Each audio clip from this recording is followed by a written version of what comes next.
We will be exploring the positive and negative impacts on globalisation on Brazil, as well as assessing the level of economic and development and how Australian firms should react to these measures. We consider the growing cultures of both Australia and Brazil and how these will affect the business relationship between the two countries. Lastly, we analyse the comparative advantages of each country and draw conclusions and provide suggestions on the industry in which they should specialise. Hi, I'm Meg. I'm going to talk about some background about Brazil. So in the past 2 decades, Brazil have introduced to reduce the non-trade barrier, which is non-tariff barrier and trade policy. So after they reduce this trade, they also open some sector that they never opened before, such as the oil exploration. So because of this, that attract to investor and they can gain some export from reduce some trade barrier. So because of the government support this policy, the GDP could be increased.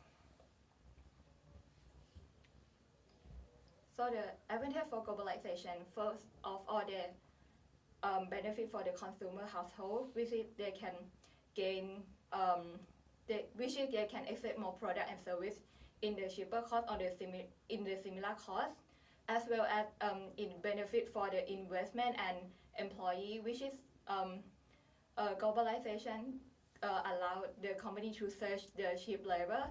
So when government support free trade and the cheap labor costs, it benefit for the investment, and they also gain the employment seeking, especially for the low skilled labor, which is Brazil have the high rate of low skilled labor. And second point is because of reduce the trade barrier, so they can gain the export product from this policy, and the total production increased by 1.7% because of this policy. So it's benefit for the country. The main export product is gas, agriculture, and mining, which is about 35% of each. And lastly, because of the currency rate that which lower than the other country compared to Australian, which one Australian dollar in equal to 2.7% by Brazil real. So because of our currency is weaker than other countries, so it's allowed our export product to be more cheaper than the other competitor. For the negative side, especially for the domestic business, for example, Walmart's case, Walmart have attended to Brazil market and they are well-known company and they can make the price more cheaper.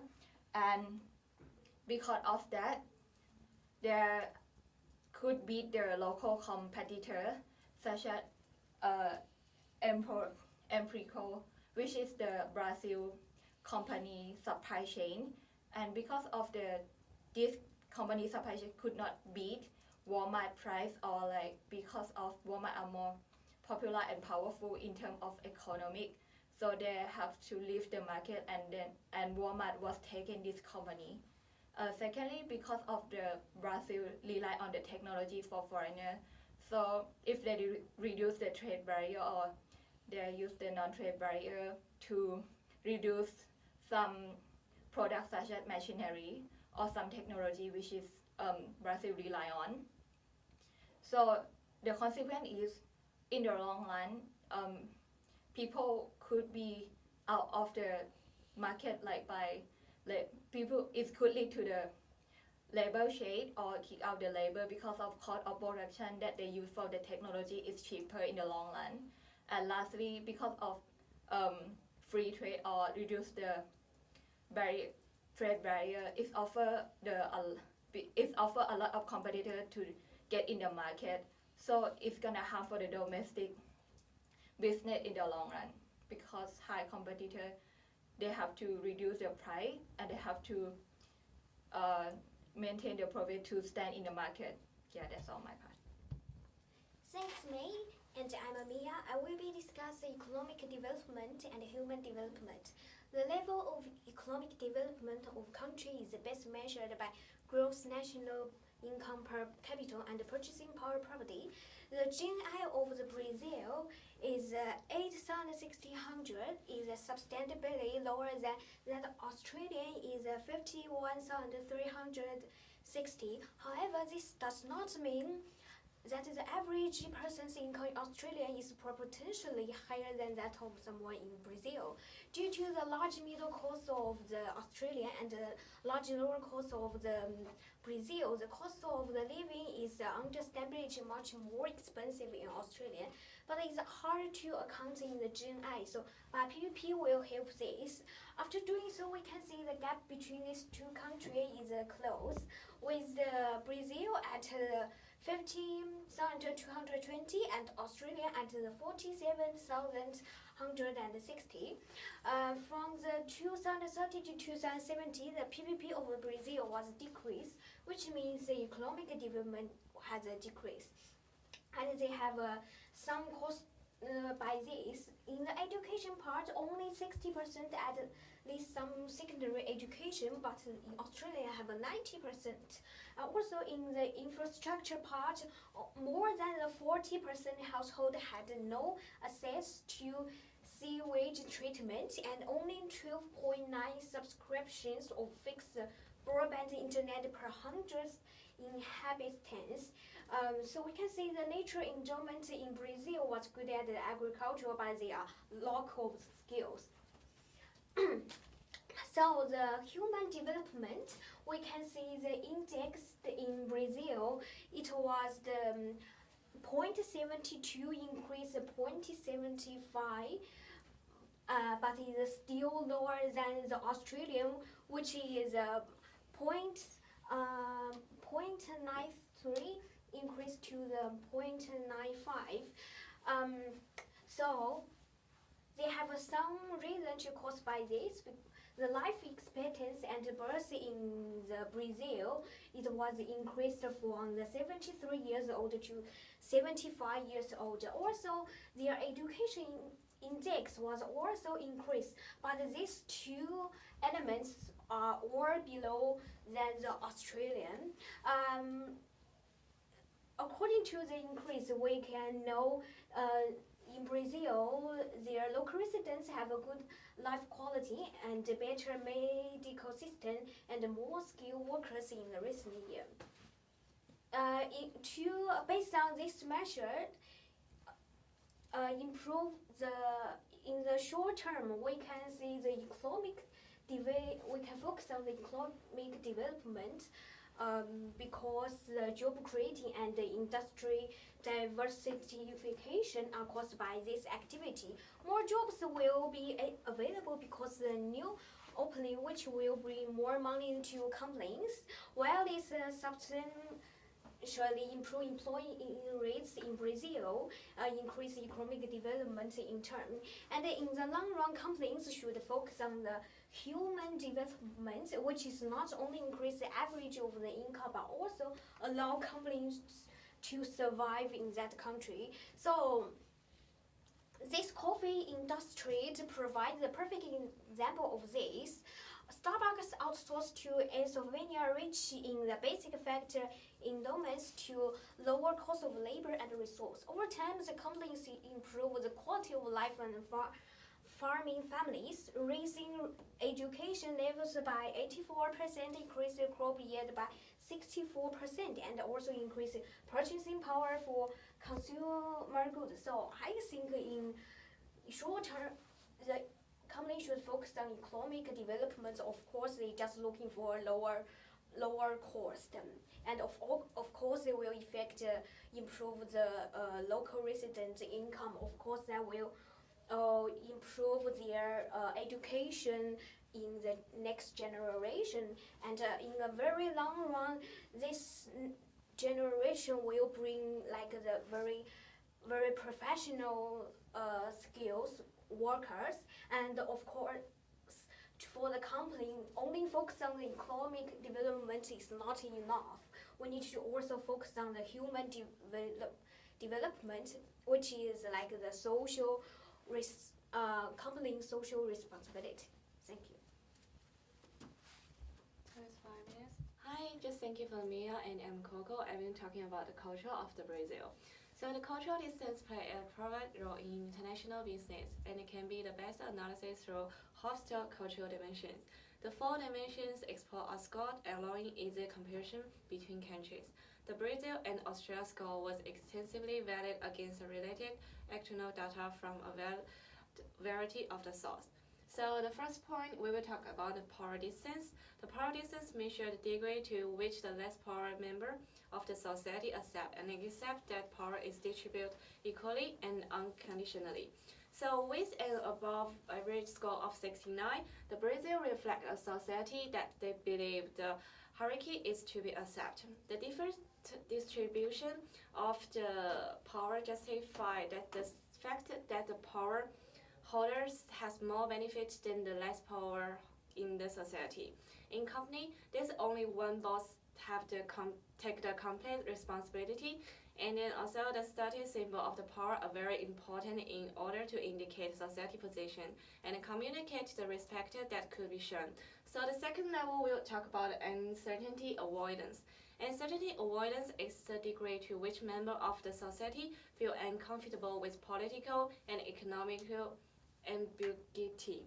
And then the scoring strongly with 76, the Brazil proved to be a confident society, so they will need for the legal system to structure their life. If rules, however, cannot be kept, additional rules are detected. Brazilians need to have good and relaxing moments in their everyday life. So the laws and rules are very important during their life to create a safety place. Their high scores suggest they are passionate and demonstrate people whose emotions are easily showing through the language body. And then the next page, we were talking about individuals and the collective. That is the degree to which a culture emphasizes individual goals over collective goals. The Brazilian low score of 38 suggests that people are much more inclined to invest in their own protected exchange for loyalty and union. This is an important aspect in the working environment and also the family, where, for instance, help the etiquette to working in their own company. In business, it's important to build trust and a long-lasting relationship. For example, a common customer is open to meeting with the general conversation in order to get comfortable and familiar with another before moving on to business. So the last point we will talk about the mechanality and finality.